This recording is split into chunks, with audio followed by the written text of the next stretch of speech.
سلام بر دوستان رنگ و خیال. دوستان امروز اومدم دو تا نکته برای دوستان عزیزی که تازه کار هستن در مورد قلمو بهشون توضیح بدم. دوستان این سوال داره واسهشون پیش میاد که ما تازه میخوام شروع کنیم از چه نوع قلم‌هایی باید استفاده کنیم. دوستان از شما باید از قلم‌های مصنوعی استفاده کنید. چرا؟ چون قلم‌های مصنوعی برای تازه کارا بهتره، چون مقاوم هستن، استحکامشون هم بیشتره. برای قلم‌های دستساز چون خیلی ظریف هستن زود خراب میشن، پس از قلم‌های مصنوعی استفاده کنید. بعد در انتخاب قلمو دقت کنید.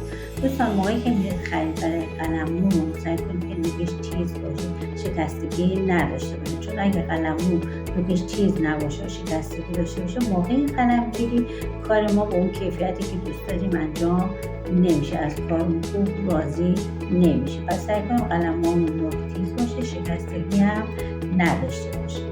دیگه که قلمو که انتخاب میکنیم برای کار برای انتخاب طرحی که انتخاب میکنیم، چون طرح مثلا سایز بندی داره، کوچیک تا بزرگ. قلمو برای سایز کوچیک سعی کنیم از 3 تا شماره 3 استفاده کنیم. برای رنگ‌گذاری تابلوهای بزرگ که داریم مثلا قلم‌های مثل شماره 4 تا 12 میتونیم استفاده کنیم. برای رنگ‌گذاری سطوح بزرگ میتونیم از 12 تا 24 استفاده کنیم. بچه‌ها تعداد قلم‌ها زیاده. این یه نکته دیگه این که قلم‌هایی که کار می‌کنیم به رنگ آغشته شده، وقتی که کارمون تموم میشه سعی کنیم قلم‌هامون رو با آب آهسته بشوریم، بذاریم خوش بشه، در پوشش رو بذاریم و ایستاده بذاریم داخل لیوان که این موی قلموی ما خراب نشه. به هر حال می‌خوام هزینه کنیم دیگه، پس این قلممون خراب نشه، کیفیتش رو از دست نده.